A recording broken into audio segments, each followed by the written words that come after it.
Right. Good afternoon to everybody. We will discuss world religions in this course.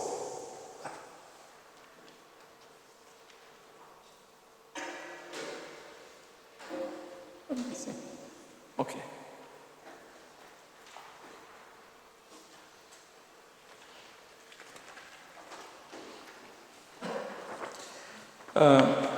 I have given you some form of syllabus for you to have some idea. As you can see in this course, I am not going to discuss different doctrines and history and things like that of each religion, which you can read from text. Rather than doing that, I will be talking more generally on world religions, okay?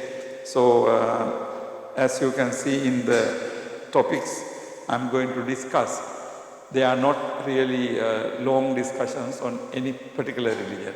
Now, if you want to know about Christianity or if you want to know about Islam, you will have to read some books, on those religions. And also I understand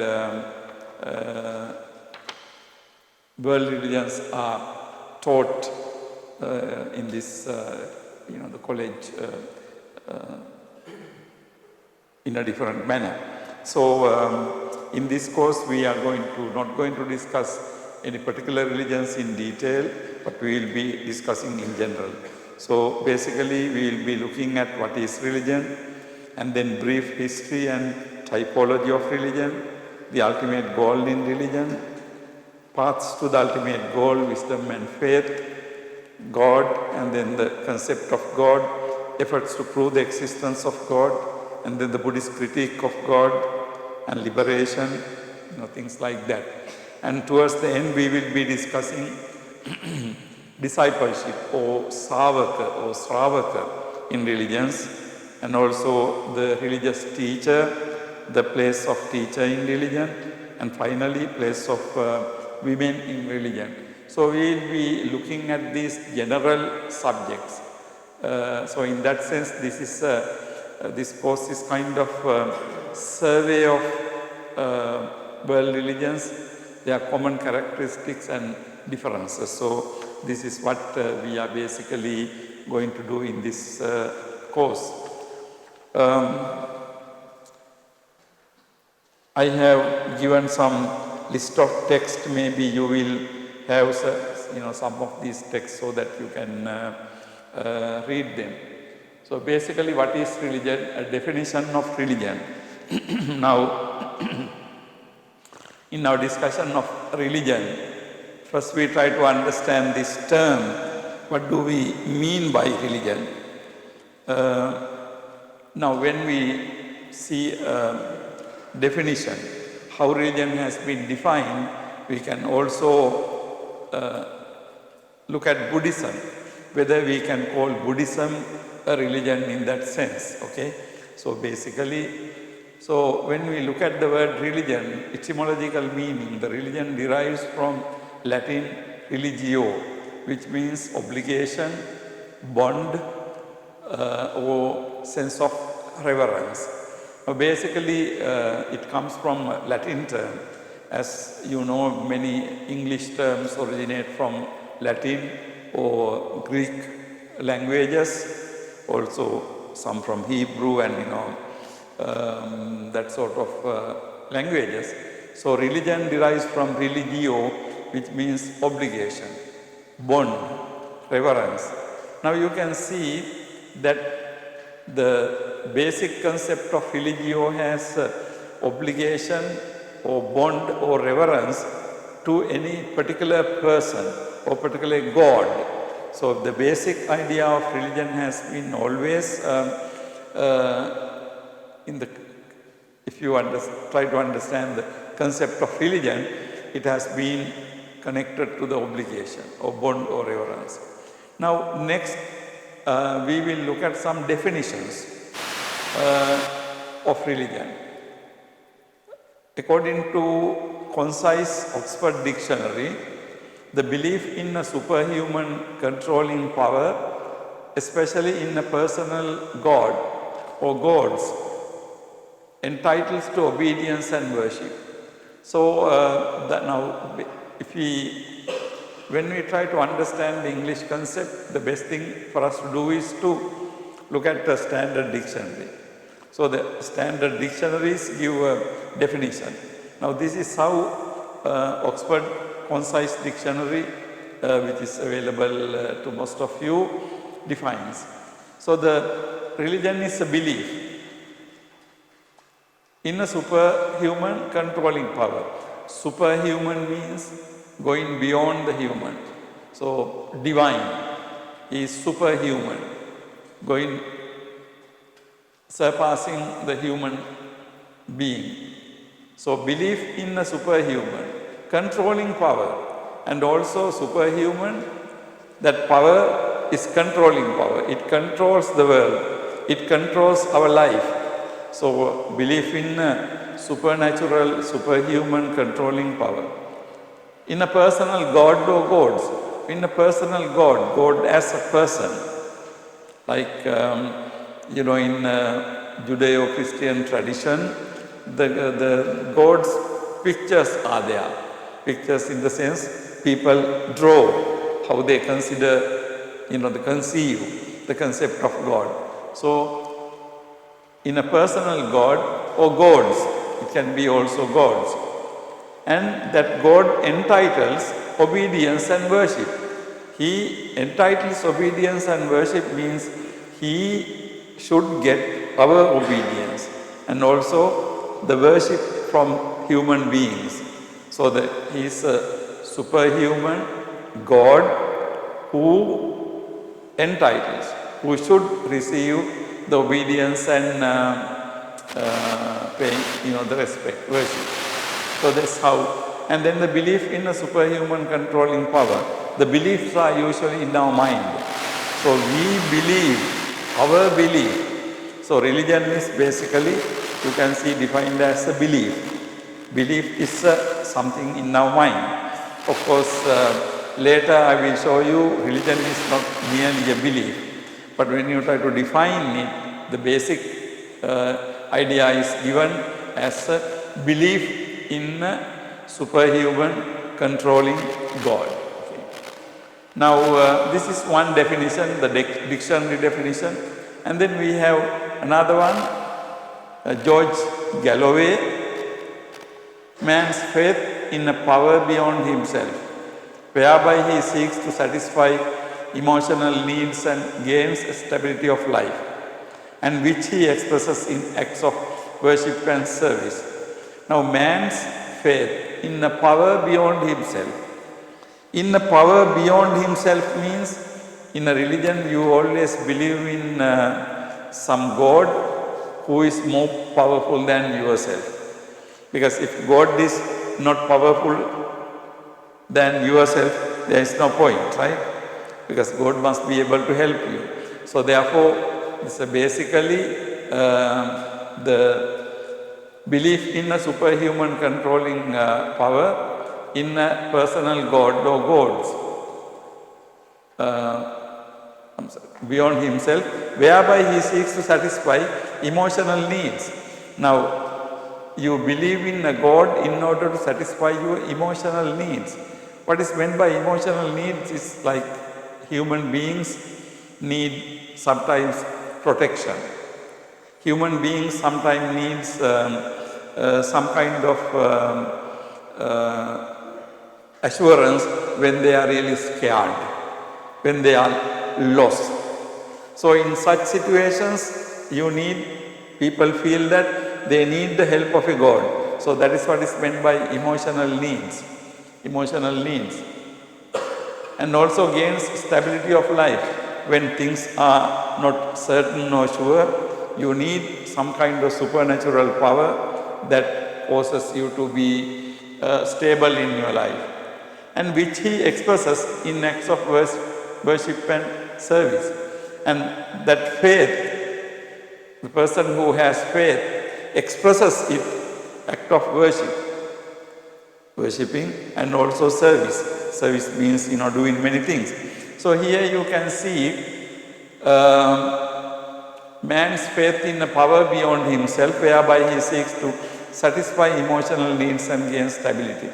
Now, in fact, in the world, one reason why the belief in God is very popular, we know that if you take number of people who believe in God, different countries. Now, Buddhism is not the most widespread religion in the world. Most widespread religion in the world is what is called theistic religions, religions that believe in God. Okay, why this belief in God is so popular? Why people need God is something very interesting. It is very often human beings need some power beyond them, more powerful than themselves, so they can get help. So I think this idea of protection is a psychological need, idea of protection. So people believe that God can come and help them, right? So this idea, that sense of protection is something ordinary people think they need it. They feel they need it. So this is one reason why the religions advocating God has been very popular in the world. Now, religion advocating God, we call them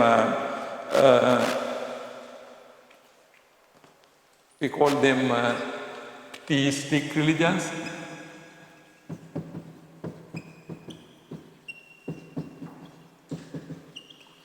Or we can call them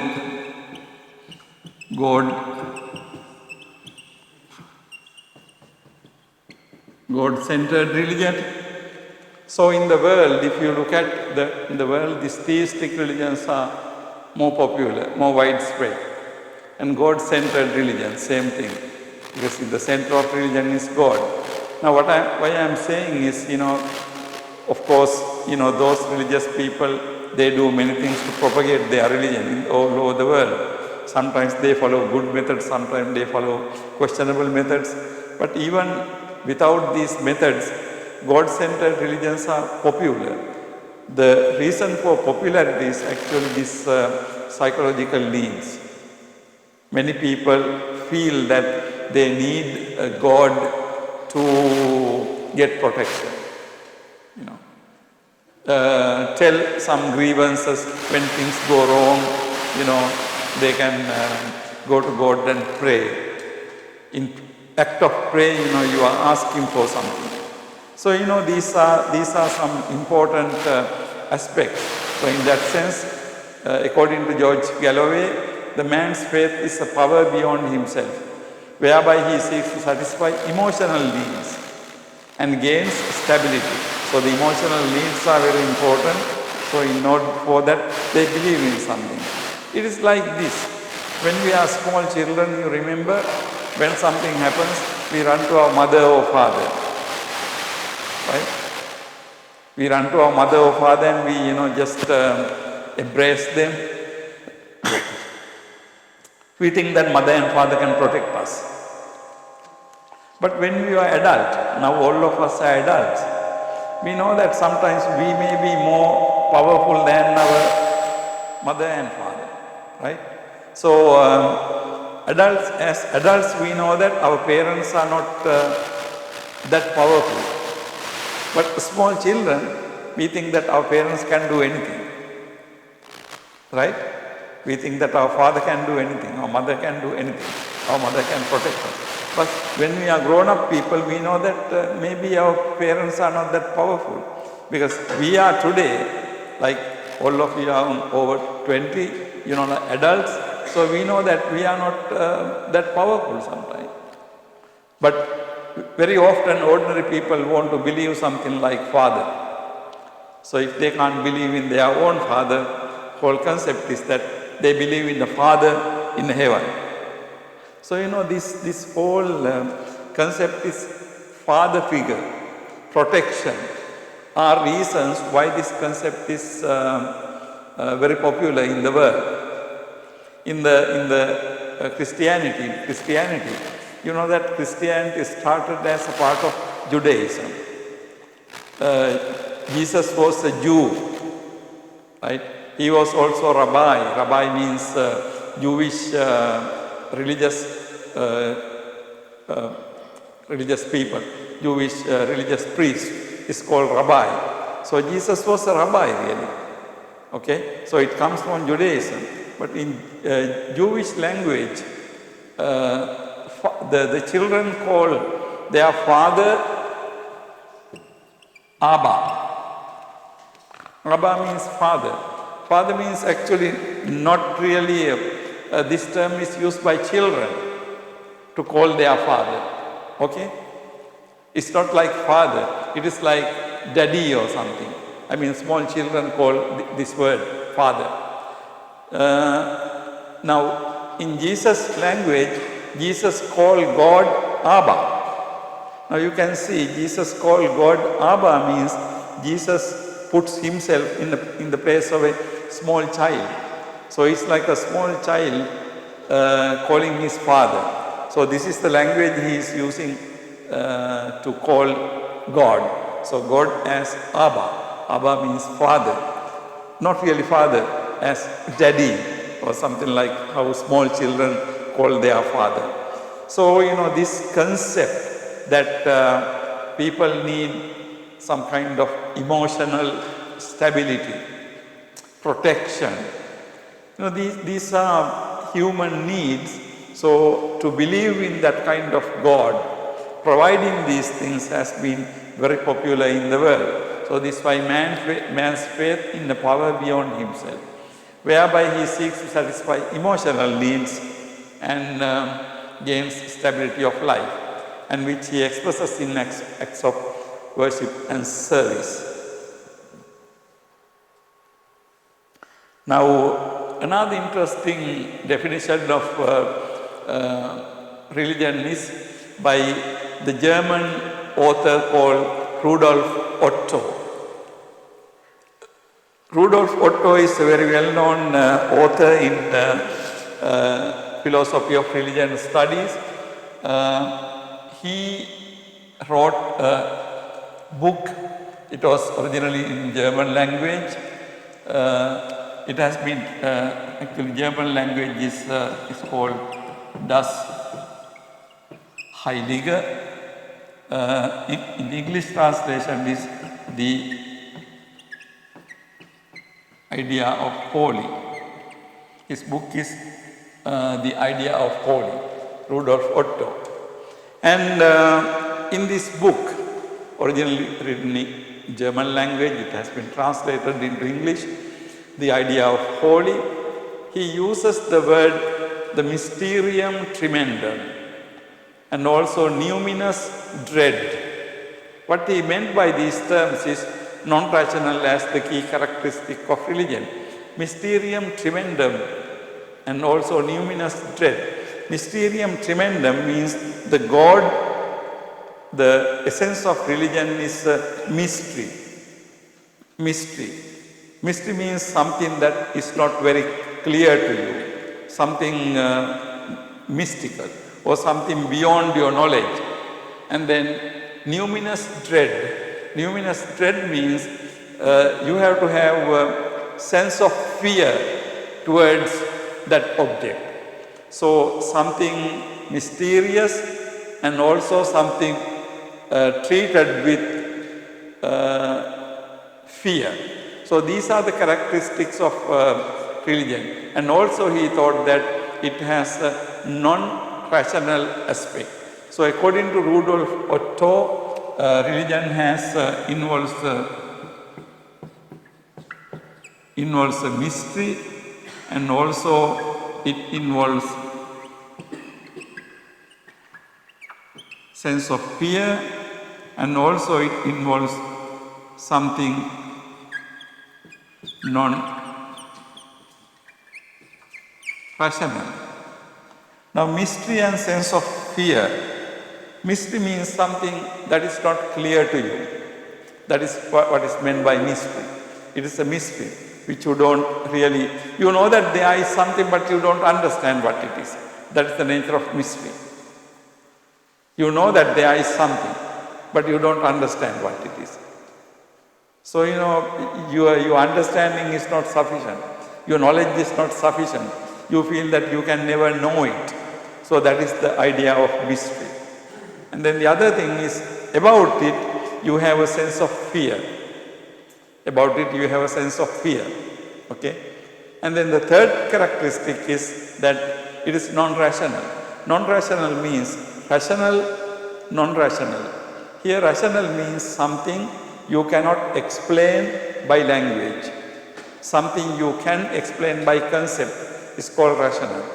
And the non-rational means, in religion, according to Rudolf Otto, there is something that you cannot explain by language.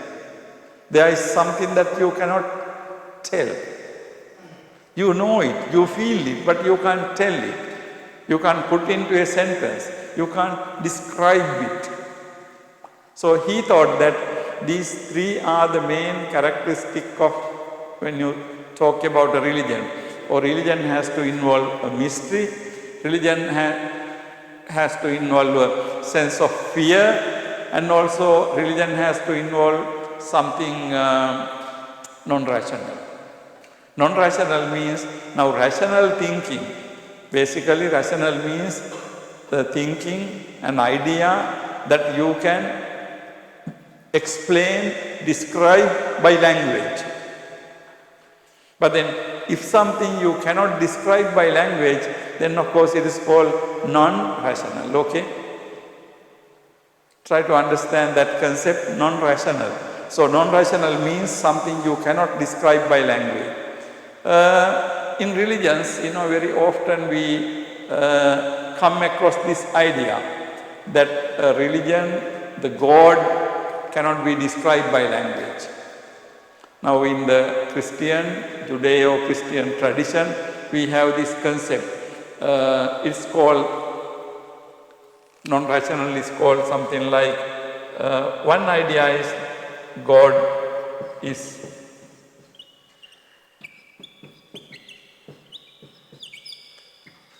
ineffable. Now God is ineffable. This is a very well-known idea in a lot of religions. Religions that believe in God, they say that God is ineffable.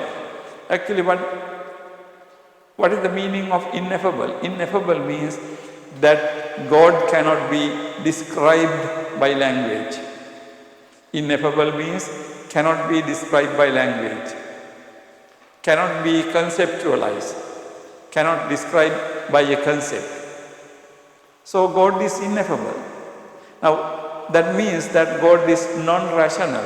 Non-rational means you cannot describe God, the essence of this religion, by words, by language.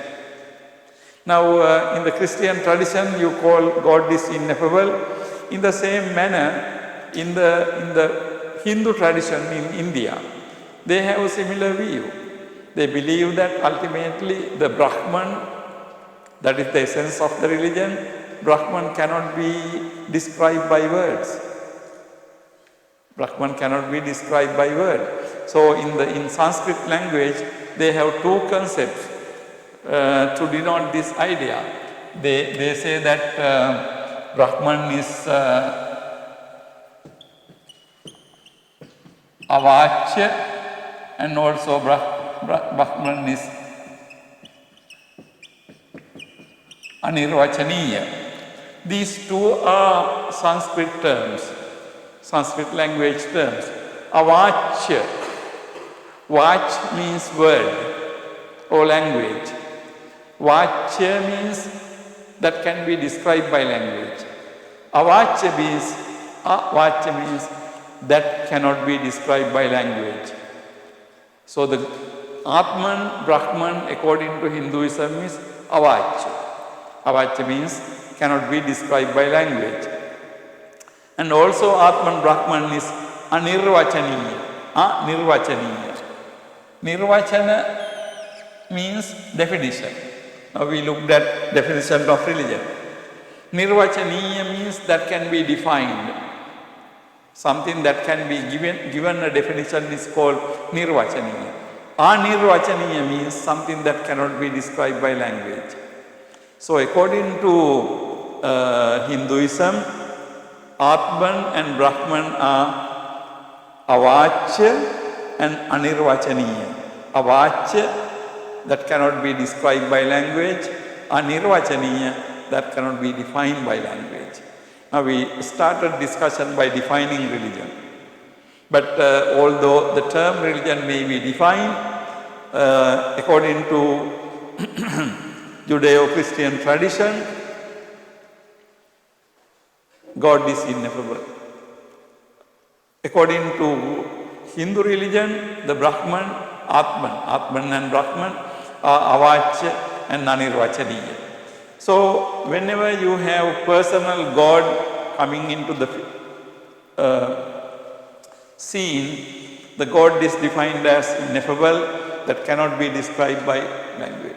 So this is not only to religion but Judeo-Christian tradition, but also it is common to the Hindu tradition. When I use this word Judeo-Christian religion, actually Judeo-Christian religion or Judeo-Christian tradition means it comes from Judaism. This is the original form of Christianity, Judaism, and then from Christianity comes, after that from Judaism comes Christianity, and then after Christianity came Islam. Now when we talk about Judeo-Christian religion or Judeo-Christian religious tradition, what we mean by basically Judaism and Christianity coming together. Now I think you know about some of these basic things. As I said earlier, Jesus Christ was a Jew, and he was a Jew rabbi, religious person. However, what he said was rejected by Judaism. Then what he said became what is called gospel or New Testament, good message, New Testament. So the Old Testament is Judaism, New Testament is Christianity. Now in Christianity both Old and New are accepted. In Judaism, New Testament, that means Jesus' doctrine is not accepted. That is the difference, okay? So however, for Christianity, Judaism is also included because Christianity follows the God who is believed in Judaism, right? So therefore, Christianity has both. Of course, Judaism does not accept Christianity. So this is the difference. But Christianity was started from Judaism because Jesus Christ was a Jew. And Jesus Christ was a Jew, religious person, Rabbi, R-A-B-I. Rabbi means Jewish religious person. But then when he said that he is the Son of God, Jewish people thought that, his head has gone wrong or something, Then finally he got the help of Roman rulers and, he was crucified. But that's a Christian story. But anyhow, when we say Judeo-Christian tradition, now in the Judeo-Christian tradition, the concept of God is central. So in that sense, the God has been defined as a mystery, involving a sense of fear, and also very importantly, non-rational, because God has this very important aspect of God being non-rational. So that is Rudolf Otto. And then next definition of religion is by Sigmund Freud. I think all of you know who Sigmund Freud is. He is one of the greatest psychologists in last century. He is a German psychologist, and then in psychology his idea was psychoanalysis. That is the main idea Sigmund Freud presented. So Sigmund Freud says psychoanalytic investigation of the unconscious mental life reveals that religious beliefs correspond closely with the fantasies of infantile life, mainly unconscious ones, concerning the sexual life of one's parents and the conflict that gave rise to. This is what Sigmund Freud says. Now, Sigmund Freud's definition, if you look at carefully, is very interesting because it connects why do we believe in religion? According to Sigmund Freud, particularly why do we believe in religion like God? Now, when Sigmund Freud talks about religion, he is talking about not Buddhism or anything, right? He is basically talking about God-centered religion. In Europe, it is the Christianity, Judaism or Islam. So in that sense, God-centered religion, he says, psychoanalytic investigation of the unconscious mental life. Now, according to Sigmund Freud, a lot of things we do as adults start from very unconscious state of mind as small children. So something that was unconscious. Now, unconscious means you don't even know about them clearly. That is what it means to say unconscious. You don't even know about them. So unconscious mental life reveals that religious belief correspond closely. Now religious beliefs closely correspond, related with the fantasies of infantile life. Fantasies of infantile life. Fantasy means, the things we create in our mind. Things we want to do as infant children, the things we create, stories we create, the kind of things we create in our mind. So the infantile life, mainly unconscious ones. These fantasies are again unconscious. Concerning the sexual life of one's parents. Now, for example, a child may have certain unconscious things about mother and father. Now, it is a very well-known idea. When someone is a small boy, he develops an attraction to his mother, according to Freud.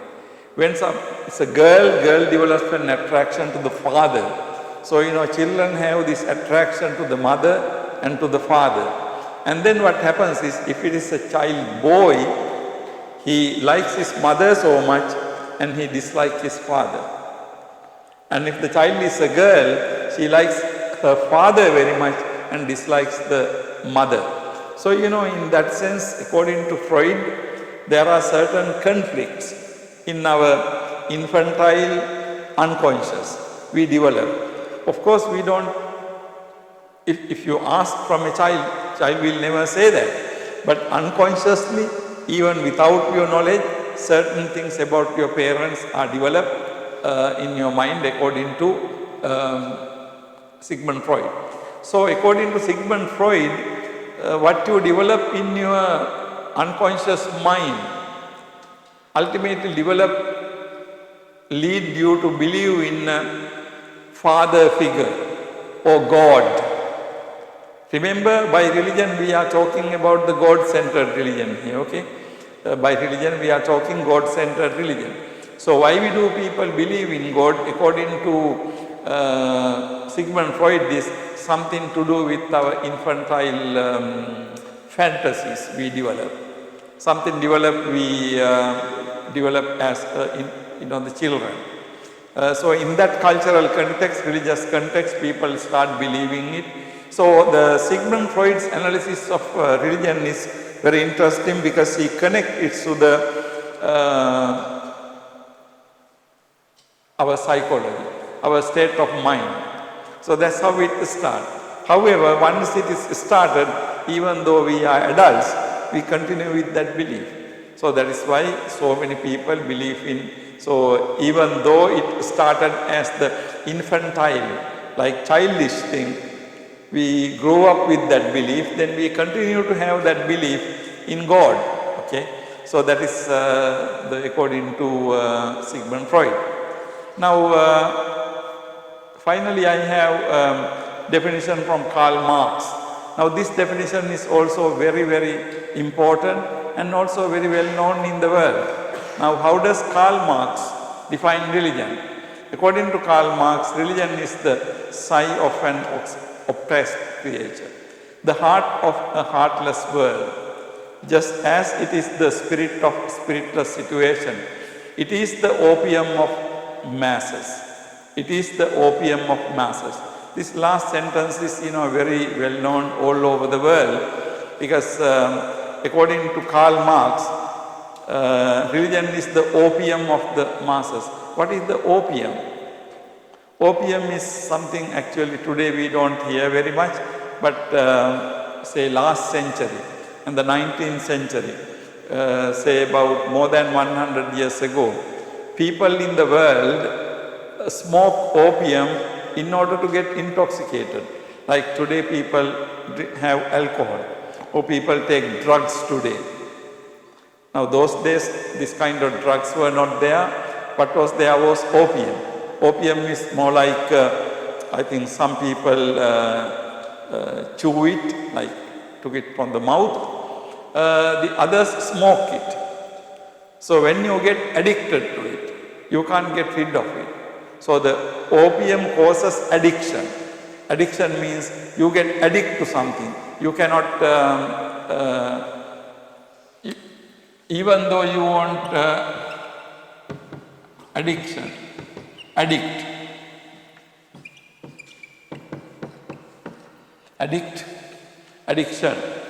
you get addicted to something. You cannot be away with that. You can't get rid of that. That is the addiction. So opium is what you get addiction.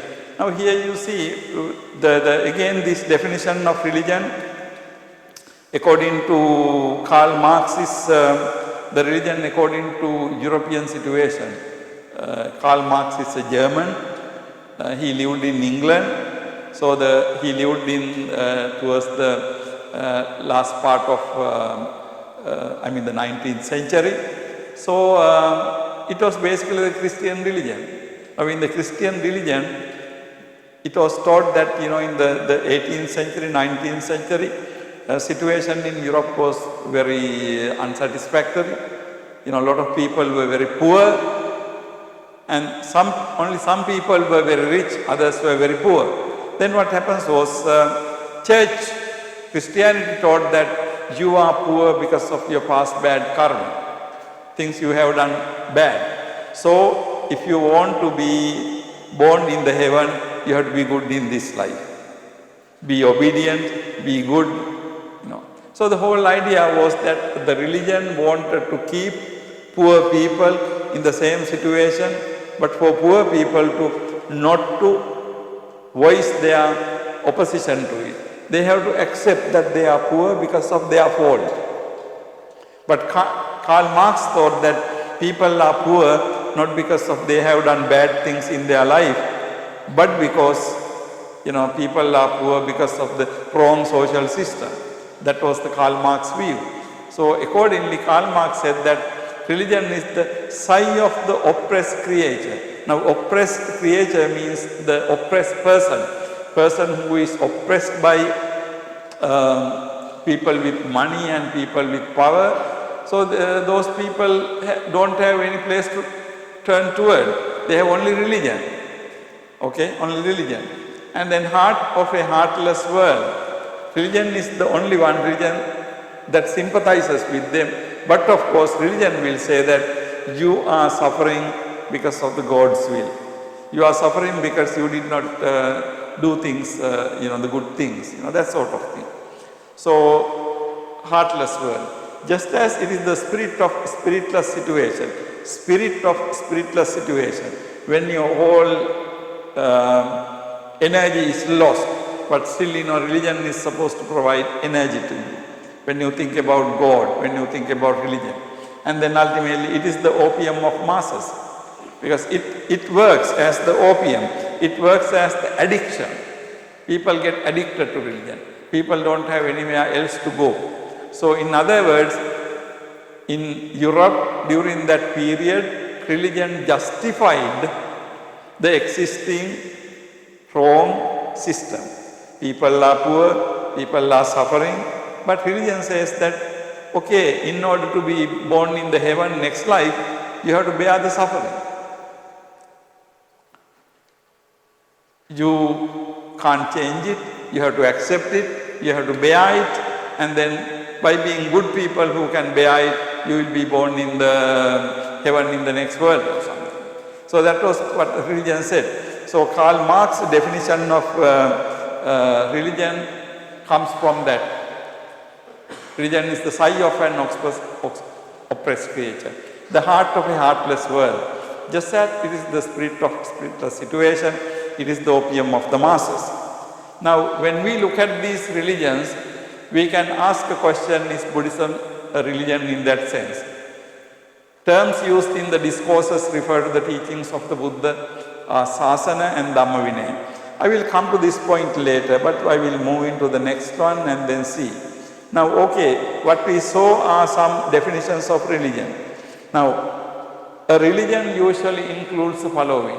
When we talk about religion today, actually religion includes not only belief, as we said earlier. It is not only the belief, religion includes 4 things. Now, what I am saying is religion includes system of belief.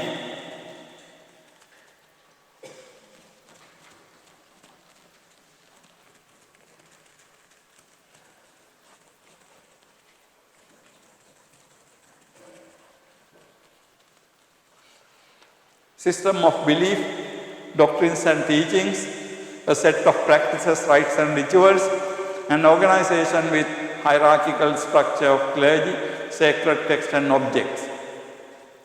In fact, when we look at these four things, this is common to any religion, including Buddhism. Okay, this is common to any religion, including Buddhism. Not only for the kind of religion we define so far, but if you look at carefully, any religion you have these 4 aspects. Number 1 is a system of beliefs. There are certain things we believe. Now, for example, in the theistic religion, God-centered religion, you believe in God exists. In the theistic religion, you believe that God exists. And also you believe that heaven exists. And also you believe that hell exists. So, like that, there is a set of beliefs for any religion. People believe. In other words, that's more for the psychological aspect of religion. The religion has a very important psychological aspect. So the system of beliefs, what person believes. So that's the number 1. And then religion has doctrines and teachings. Religion has doctrines and teachings. So if you take any religion, there are doctrines.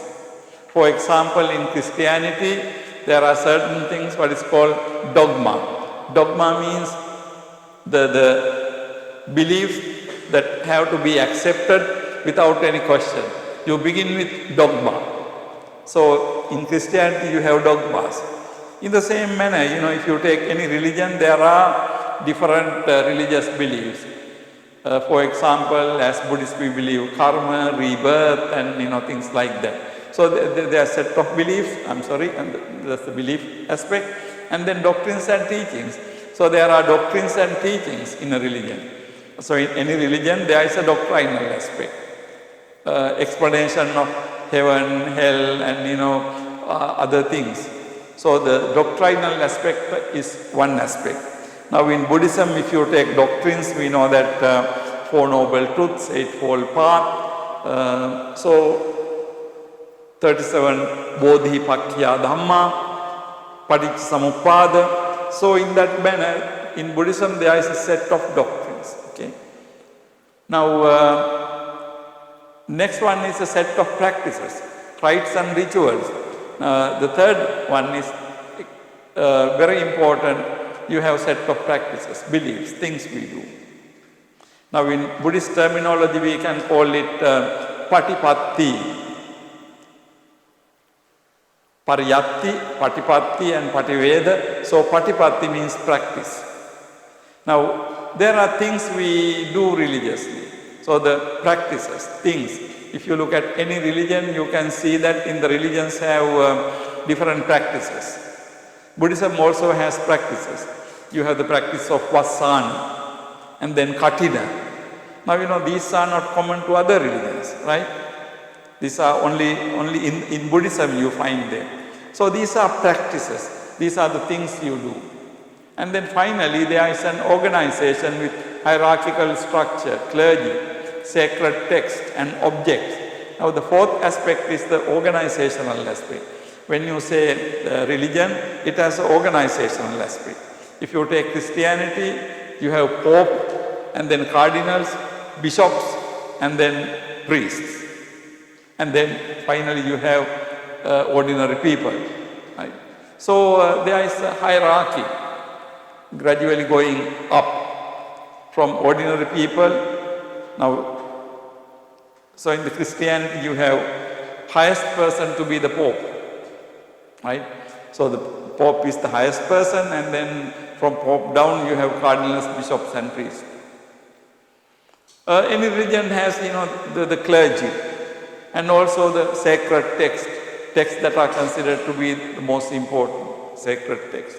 And objects are like the relics, statues, things like that. So when you use the word religion today, actually you can see that although we had definitions giving more emphasis to psychological aspect, but when we use the word today, religion, actually we are using this term to indicate mainly these things: a system of belief, doctrines and teachings, a set of practices, rites and rituals, and also an organizational structure, organization. Along with that, we have other concepts. When we talk about religion, there is a division of what is called sacred and profane in religion. Sacred and profane in religion. Now in religions you have this distinction. Certain things to be sacred, certain things to be profane. Now certain things to be sacred. Now sacred can be the reverential, respect-worthy. Either individuals can be sacred, or the religious teachers can be sacred, religious objects can be sacred. So what is considered to be holy? So sacred is the characteristic of religion. Religion is identified with sacred objects and sacred people. Okay, so now profane means something not sacred, something worldly. Things belonging to the world are considered to be the profane. Now if you take religion, in a religion, even the religious place is considered to be sacred. So people pay homage, like when people pass a religious place, if they are traveling in a bus or car, they kind of try to stand up and show respect. They bow their head and try to show respect. Before religious people come and bow down. Before the monks and nuns, people come and bow down. Why? Because those people are considered to be sacred. Religious building, we remove shoes and we come without shoes, because that is considered to be sacred. In this country, in the 19th century, in Myanmar, when the British came, British refused to remove their shoes. There was a very big issue about it, because people never like the British coming into the sacred places with shoes. So it so happened that if they did not remove their shoes, so British people were held up like this, were taken in, but the Buddhists never allowed the place to be touched with shoes. I hope you know that stories in the recent history of Burma.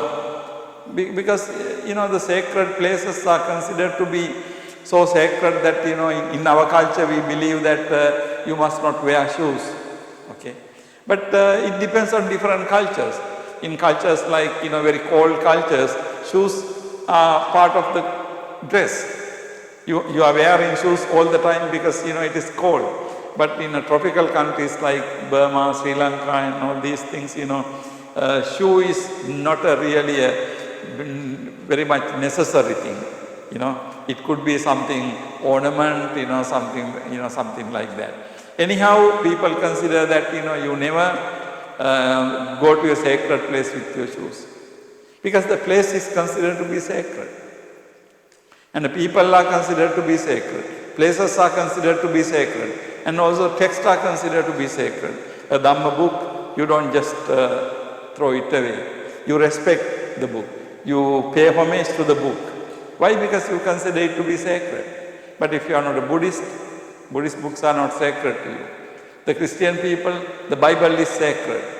But if you are not a Christian, Bible is not sacred to you. So it's like that. But basically a religion has these two domains. These domains are sacred and profane. So the sacred is the term that is used to denote the religious objects, the religion. So the sacred is considered to be religious. The profane means something not sacred.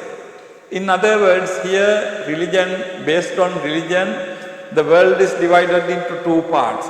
There are certain sacred objects and there are the other things are profane. Something that is not included in religion are considered to be profane. Now, there is a very well-known book by author of religion. The title of the book is Sacred and Profane in Religion. Now, these two concepts are considered to be two categories. So, when we say something is sacred, we say that it's associated with religion. Okay. Now, again, we can see that this concept of sacredness is developed in religions from the beginning. Not only in Christianity or Judeo-Christian tradition religions, but also in Buddhism and other religions, we have this concept of sacredness. You remember in the Mahaparinibbana Sutta, Buddha says to Venerable Ananda that there are 4 places associated with the Buddha's life that faithful follower of the Buddha would want to visit. The place where Buddha was born, the place where Buddha attained enlightenment, the place where Buddha gave the Dhammacakkappavattana Sutta first sermon, and then place where Buddha attained parinirvana. Buddha says that these 4 places are worthy of attending by faithful followers. Now, what is the meaning of this? The place where the Buddha is born, the place where Buddha attained enlightenment. Now, there you can see the certain places become sacred because of certain events in religion. So, in India, these 4 places are considered to be sacred because they are associated with the life of the Buddha. And then, if you have any place associated with the life of the Buddha, it is the same thing. Like in Sri Lanka, we believe that Buddha visited Sri Lanka 3 times, and then during these 3 times, he visited different places. Identified 16 places. Now these 16 places are respected even today because we believe that Buddha visited. We have Sri Pada, where the Buddha's footprint is located. We believe that located because we respect that place because we believe that Buddha's real footprint is there. So the sacred objects. Okay. Now I see in this country, sometimes when the great Buddhist monk passed away, there is kind of museum with these spectacles, with the walking stick he used and with the chair, table he used. Why? Because these things are considered to be sacred. So this idea of sacredness is something very popular in religion. Now in our day-to-day life, certain objects are very dear to us. Like say for example, if you love your mother so much, whatever your mother uses is dear to you. But those are not really sacred. Those are considered to be very dear to you because of your relationship with your mother. But in a religion, the difference is what is considered to be sacred is, common to all the followers of that religion. So it has a much broader applicability. So the way we believe that Buddha's footprint is there, it is important for all the Buddhists. Okay, so like that. So the sacred is a category. Sacred is the idea associated with religion. So because religious things are associated with sacredness, other things are described as profane. Profane means that are not sacred. Okay. So this category is a very important category. If you want to know more about it, you can Google it and look at some basic things in references like Wikipedia, where you can get more details about this concept. But basically, when we talk about there is certain things set aside as sacred, and other things are considered to be the profane or not sacred. And then also we have esotericism and exotericism in religion. Now esotericism and exotericism means basically, esotericism means we can say internal. Exotericism means external. Now when we talk about religions, there is another category. This important thing is esotericism and exotericism. Now esotericism means, number one, esotericism means something that is included in religion. That means inclusive things that are considered to be internal, and there are certain things external. Now for example, just to give you example, in religion there are certain things you can see in public. There are certain things you cannot see in public. For example, we will take the Katina Pinkama yesterday here. You can see esotericism and exotericism. People come and people do offerings, and all these things are what people can see. Anybody can participate. But however, the Pavarana associated with Katina is not for everybody, right? Pavarana is performed only by the Upasampada monks, right? No ordinary people can take part in that. So Pavarana is what is called internal. However, Katina is external. All people come to the temple and the monastery, and they make offerings, they give dana. So in religions you have this thing. Certain things are considered to be the internal. Certain things are considered to be external. So what you see from outside is internal. Now in Buddhist monasteries we have casket of relics of the Buddha. But you see the casket, but you don't see the relics. Because relics is internal. In Sri Lanka we have tooth relic of the Buddha, and we believe that every year there is a big huge procession, but they never take tooth relic out. You never see the tooth relic. What you see is only the casket. Even we don't know whether it is the real casket or not, but what you see is something outside. You don't see the inside. So the religion has this, not only in Buddhism. I just gave you some examples from Buddhism because we are familiar with. But in any religion there are certain things exoteric and certain things esoteric. Certain things external, certain things internal. However, this idea is little deeper than the objects. The idea is deeper in the sense, sometimes in religions there are certain teachings, certain doctrines, certain ideas given only to very close people. They are not given outside. Now you remember, Indian example is Upanishad. I think you all have heard about Upanishad, right? Upanishad literature. Upanishad means in the Vedic tradition, Veda, Aranyaka, Brahmana,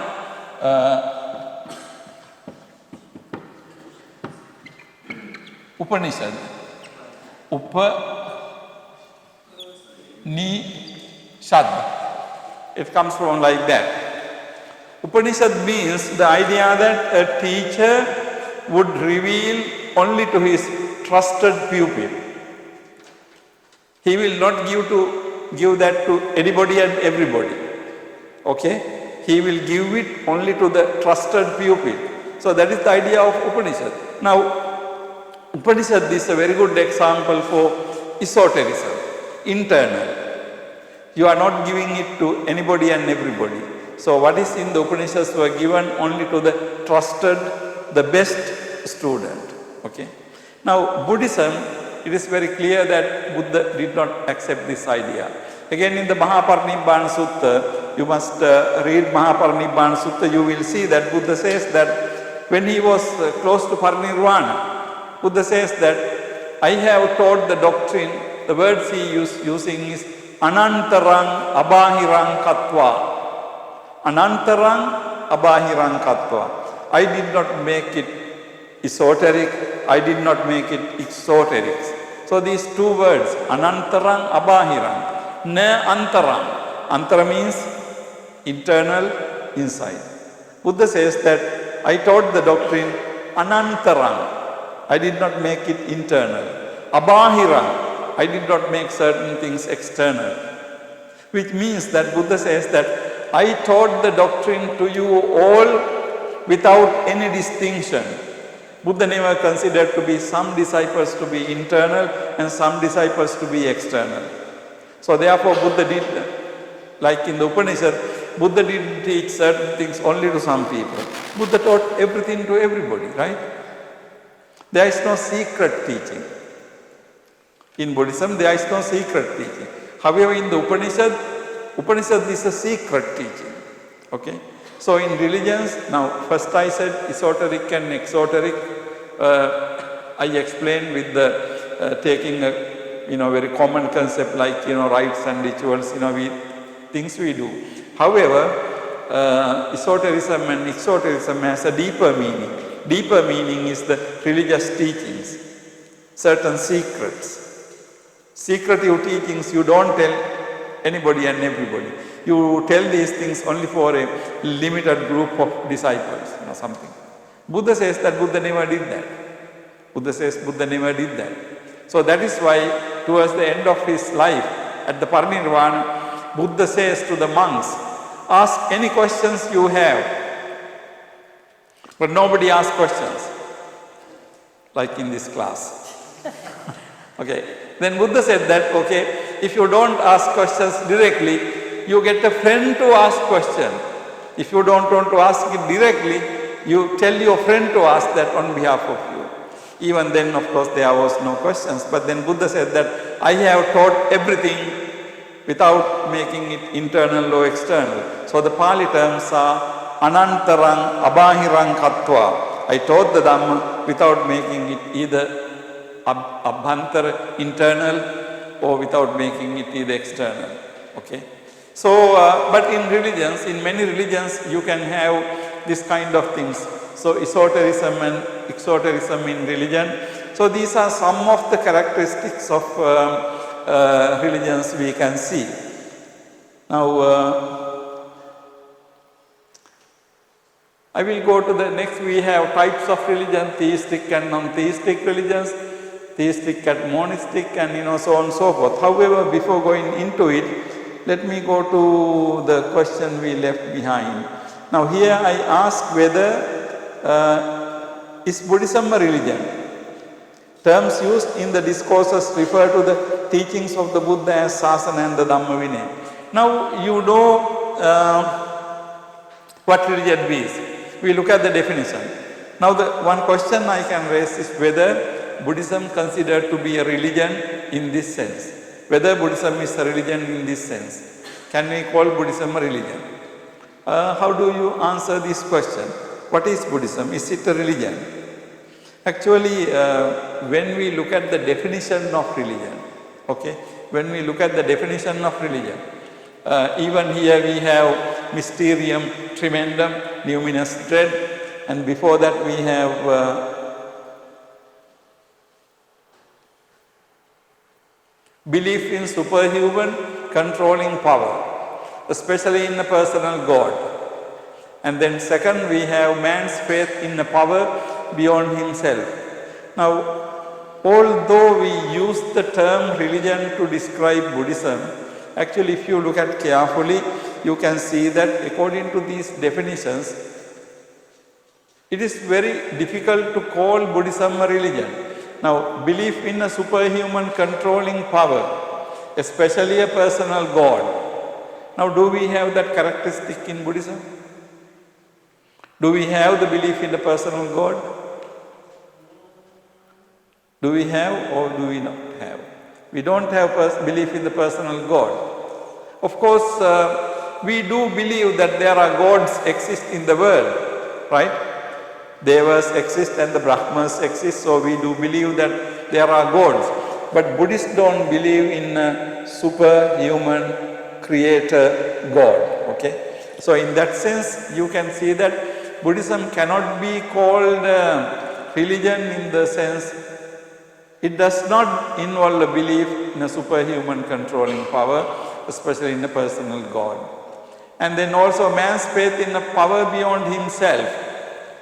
If a person believes in about the power beyond himself and emotional needs. Now, when you look at these things again, there is a question whether we can call Buddhism a religion. Particularly if you take religion, the defining character of religion as a belief in the superhuman God, actually Buddhism is not a religion, okay? Now, also we look at next definition in Mysterium Tremendum, Rudolf Otto, non-rational as the key characteristic of religion. Now here we see the mystery. Also we looked at the sense of fear or non-rational. So these three things. And if you look at carefully, we can see that in Buddhism we do not find these things. A mystery, sense of fear and non-rational. You know, it is very interesting. I have seen, particularly in Sri Lanka, I have seen in the Buddhist monasteries, we have in some monasteries, we have special places for different gods.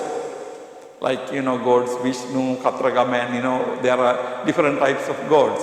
And also there is a place, shrine room for the Buddha. And I have always seen that small children go and run around the Buddha statue and they play around. But they never go to the shrine of the god and play around, they are scared.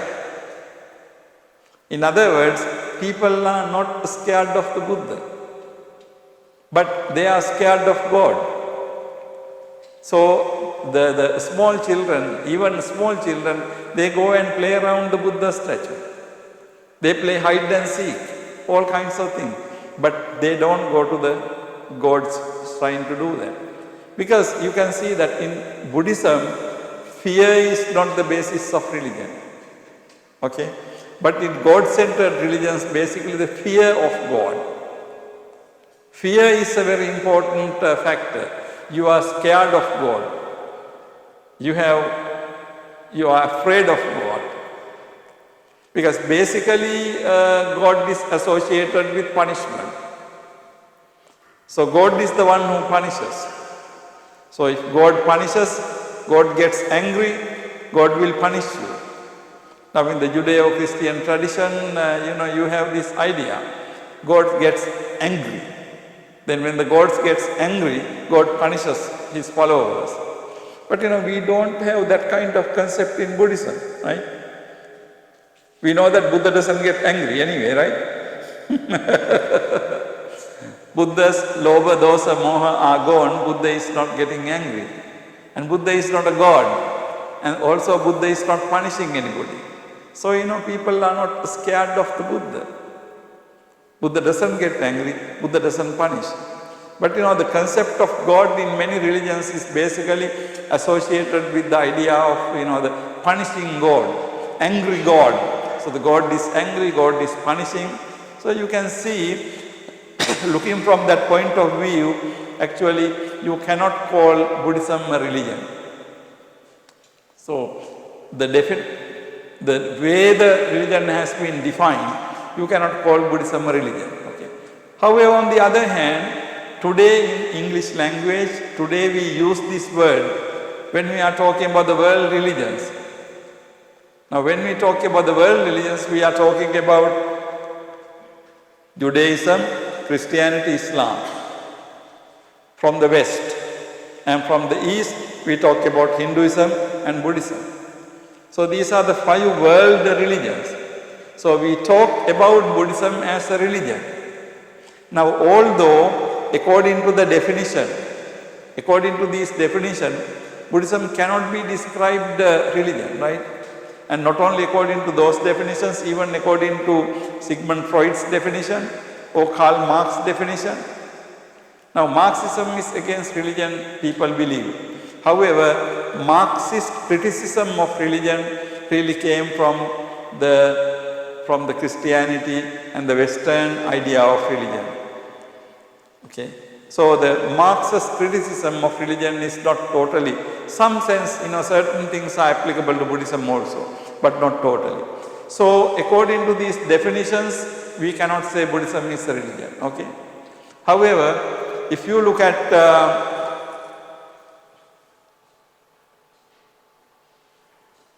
now look at this thing. A religion usually includes the following: a system of belief, doctrines and teachings, a set of practices and rites and rituals, an organization with hierarchical structure of clergy, sacred texts and objects. Now I say that when we use the word religion today, now forgetting about the definition, forgetting about the dictionary definition, now how do we use this term today? When we are using this term today, we are using it to refer to these 4 different things. Now according to these 4 different things, is Buddhism a religion or not? Buddhism can be called a religion, right? Because in Buddhism, you can see all these 4 aspects. A system of beliefs. Have you seen this Venerable K. Sri Dhammananda's book, What Buddhists Believe? See, there are, if you want to know what Buddhists believe, you can look at K. Sri Dhammananda's book. So there are many things Buddhists believe. Belief in the sense Buddhists accept. That's what it means. We believe in the karma and the result. We believe in the punabhava, rebirth. So these are, these are the systems of belief. So the Buddhists believe these things. So we have in Buddhism a set of beliefs and doctrines and teachings. 4 Noble Truths, Eightfold Path, Patisamuppada, and so on. We have doctrines. And then set of practices, rites and rituals. Practices. What are the practices? Practices mean things we do associated with things. Like going for alms, Pindapata. It's a Buddhist practice, right? But of course in India, it was among the religious people, other Sramanas, Jaina tradition, all the Indian traditions have this concept of Pindapata. But not Christianity, Judaism or Islam. They don't have that. So we do have certain practices. Observing Vasana is a Buddhist thing. Of course, Jainas have that too. So, there are certain Indian things, but there are these practices. And there are certain practices only for the Buddhist. Only Buddhists follow. Now, during the Vasana season, some people observe 8 precepts. Now, that's a Buddhist practice, rites and ritual. So, there are. Now, then the last one is an organization with hierarchical structure. So, we also have Sangha Council, Sangha Nayaka, Nayaka Thera, Mahanayaka, ministry, and in all these things, right? So, now if we look at how the word religion used today in language, we can see that religion is used to refer to all 4 of these things or any one or several of these things, okay? Now in that sense, we can say Buddhism is also a religion, right? Now, I hope what I am trying to tell you is clear. In basic sense of defining religion as belief in superhuman God, we cannot say Buddhism is a religion, okay? But however, in a general sense, the way the word is being used, we can say Buddhism is a religion. Now another important point is when you look at Buddhism, when you look at the teaching of the Buddha, how would the Buddha describe his own tradition? Now I think I said in the morning, the one word is sasana. One word is sasana. We have that sabba papassa karanam, kusalassa upasampada, sachitta pariyodapadam, etam buddhana sasanam. Sasana. What is the meaning of the word sasana? Basically, message, teaching. However, today when we say Buddha Sasana, we don't not only say the message of the Buddha, we say Buddha Sasana means the organization, right? We say Buddha Sasana exists in Myanmar. That means not only the teaching of the Buddha. There are monks, there are syalas, there are temples, there are all these things. So everything today we call it Sasana. Okay, so sasana originally means message, teaching. However, today we are using sasana as an organization. Okay, Buddha Sasana was established in Myanmar by Sona Uttara. So that means organization, right? So sasana. The other word the Buddha would use to describe his own system is Dhamma Vinaya. Imasmin Dhamma Vinaya. Now what is Dhamma and Vinaya? Dhamma Vinaya. Dhamma is the doctrine, Vinaya is the practice. So we can say in a way, Dhamma Vinaya, theory and practice. Or Dhamma, the doctrine, the teaching, Vinaya means discipline. So the teaching and the discipline, theory and the practice. Buddha says something and then the practice. So actually these are the two terms in the discourses you find to refer to the Buddha's teaching or Buddha's organization. So sasana. So not religion really. Now you can see that in that sense, although in English language we use the word religion today, in Buddhism we don't have a similar term. Term we have is sasana. Sasana originally means the message of the Buddha and subsequently sasana means the organization. Okay? And the other one is Dhamma Vinaya. Dhamma Vinaya is basically the teaching and the practice. But Buddha uses it in Pali language, Imasmin Dhamma Vinaya, singular form, not two things. Imasmin Dhamma Vinaya means in this teaching and practice. So, Imasmin Dhamma Vinaya, in this organization. So you see these are the two terms that are used. Why these two terms are very important? Because when you consider Buddhism as a religion, actually Buddha has viewed this as basically a teaching and the practice based on that. That was Buddhism. Now when the Buddha taught Dhamma, why did the Buddha teach Dhamma to people? Just to show that he is a good preacher? No. Buddha wanted people to practice it. Right? Follow it. That was the idea.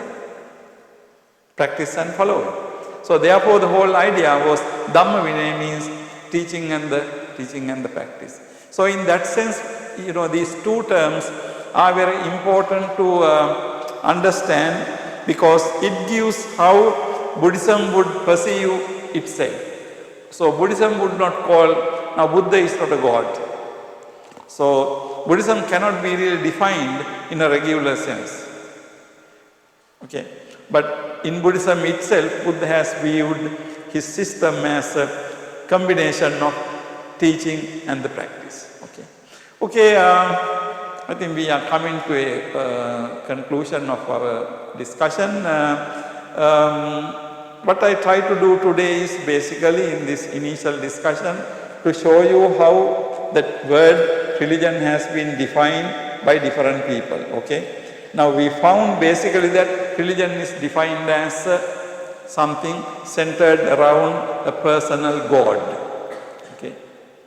And then we looked at some other characteristics associated with religion, right? Different definitions, different characteristics associated. And also we saw that as a general term, the religion is used to refer to 4 different things today. Even if you don't use the word religion, we can say Buddha Sasana. But when we talk about Buddha Sasana today, we are talking about all these 4 things actually. So in that sense, Buddhism is also a religion. I'm saying this because sometimes people ask, is Buddhism a religion? Now how are you going to answer that question? Some people will say, no, Buddhism is not religion. But we have to be careful. According to the dictionary definition, we can say that no, Buddhism is not a religion in this sense. But on the other hand, like any other religion, Buddhism has all these things. So in that sense, we can say Buddhism is also a religion. Okay. So in other words, what I am saying to you is, in some sense, we can say Buddhism is not a religion. Particularly the way it has been defined in the dictionaries, it has been defined in the scholarly academic writings as religion involving supernatural, superhuman being. We can say Buddhism is not religion. But on the other hand, we can say that yes, Buddhism is a religion in this sense. Now even in Buddhism, we know that some Buddhist traditions, like some Mahayana traditions, consider Buddhism to be almost a god. Now their definition of Buddhism is very close to the dictionary definition of Buddhism. But when we talk about Buddhism, we have also to be clear that we are basically talking about Theravada Buddhism. Because not all Mahayana Buddhists, there are certain, like particularly Pure Land Buddhism, Sukhavati Vyuha. Pure Land Buddhism comes very close to theistic belief. It's very close. Not exactly same, but of course it is very close to believing in a theistic God. But in the Theravada tradition, we can say that basically Buddhism has been viewed as Sasana, Buddha Sasana, or Dhamma Vinaya. Okay, in my next session we will be continuing from that point of view. So thank you for participating for today. If you have any questions, we can spend a few minutes to discuss. Okay.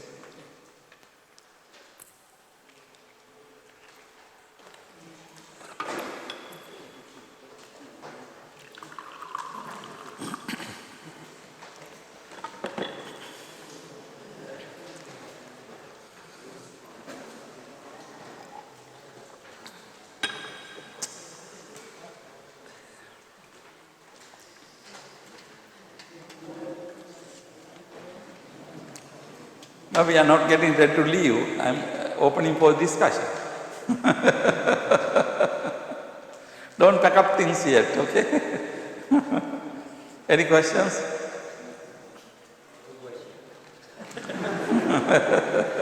We have the desire of Buddhas, like in the Mahavira Sutta. The Buddha asks the disciples any question. If you have any questions, that every month capture their silence in that time. Now we are doing the same. But I am not trying to attain Parinirvana, okay, so you can ask questions. So if you don't have any questions, we can wind up. But please, if you have any questions, you can always write them down and bring them to the class. We can discuss with them if you have any. I mean, you don't have to agree with everything I say. If you have any disagreement, if you don't like something I say, you can always say, what does it mean? I don't accept that or something. It's perfectly okay, all right? So you can give your opinions. All right, then we will meet next time. Thank you very much.